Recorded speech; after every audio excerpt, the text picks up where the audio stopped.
Today, we're looking at the rarest and most uncommon examples of popular vintage watches. The goal is to show you the little nuances and special variations of vintage watches that we actually see on a daily basis. So with that being said, let's get into the 7 vintage watches that I have on my desk today.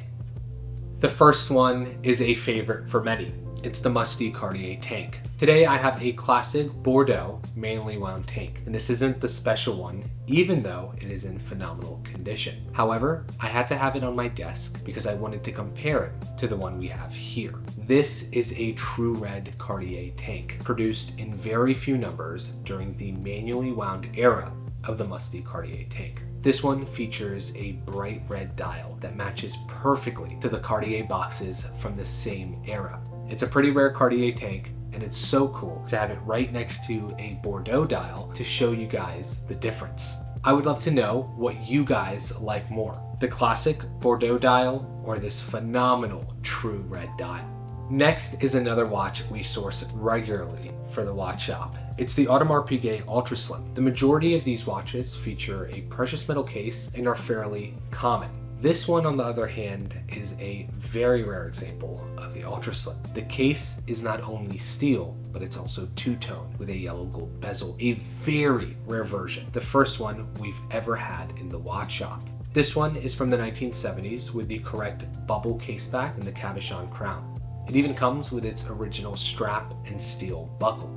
It's a very cool watch, and it's also a watch that many people never even knew existed. Again, the majority of these were made in precious metal. It's also the first time I've ever seen one in person.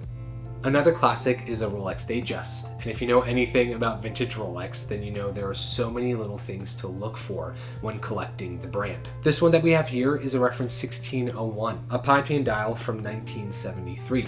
At first glance, it's just a common silver sunburst Jubilee bracelet Datejust, but when you take a closer look at the 6 o'clock marker, you'll see it's a Sigma dial. The Sigma symbol on the dials were introduced by the Swiss watch industry, and it was during the quartz crisis. It was meant to remind consumers about how amazing Swiss watchmaking was, and how high the quality of their watches were. Swiss watchmakers put the Sigma logo on their dials to remind everyone that the hands and hour markers were made of precious metal. Now, even though brands like Rolex stopped using Sigma stamped dials in the late 1970s, that doesn't mean that they stopped using precious metal materials on their dials. For us now, Sigma dials are a reminder of the past, when the Swiss watch industry thought that they would cease to exist. With that, they had to do something special or stand out to remind people of the value of their watches. It's a fun piece of horological history, and it's something that I think is pretty cool to own. To add, this one is also in amazing condition.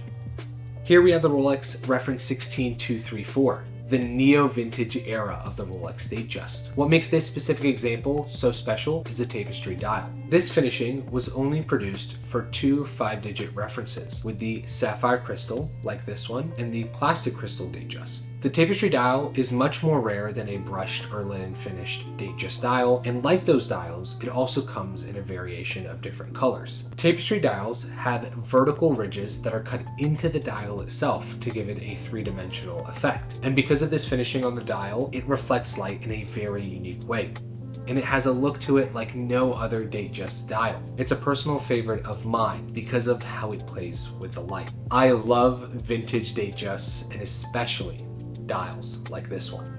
Here's a Cartier Santos Galbee, a steel sports watch that is normally seen as an affordable option compared to some of the more sought-after dress watches from the same era, 1970s and 1980s. This one, on the other hand, demands a premium, and here's why.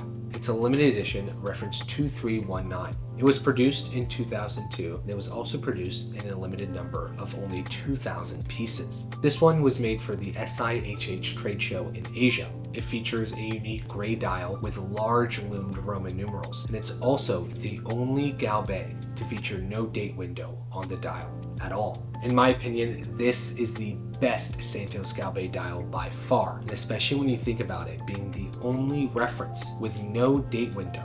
You just can't beat it when it comes to beautiful and simple design.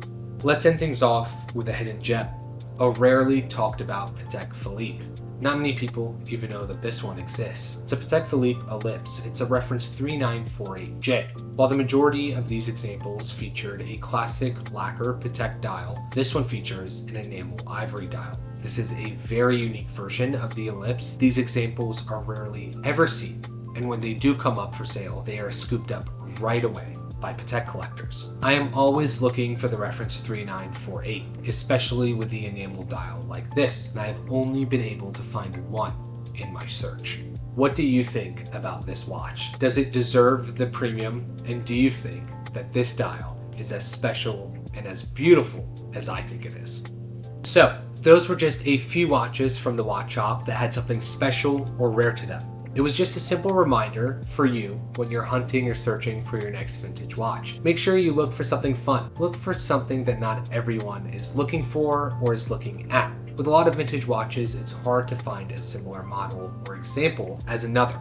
And that's why we love this hobby so much. So please make sure you comment below what fun or rare vintage watches you are looking for. There are always little things in the vintage watch world that we're learning about, like vintage Sigma dials or enamel ellipses. So I would love to learn about what you guys think is special or rare, and what you guys are looking to collect. So again, please comment below and let us know. At the same time, if you guys have any questions or are looking for beautiful vintage watches like these, make sure you check out the Vintage Watch Shop over at huntingtoncompany.com. And as always, I can promise you, if you end up purchasing a vintage watch from the watch shop, it will not disappoint.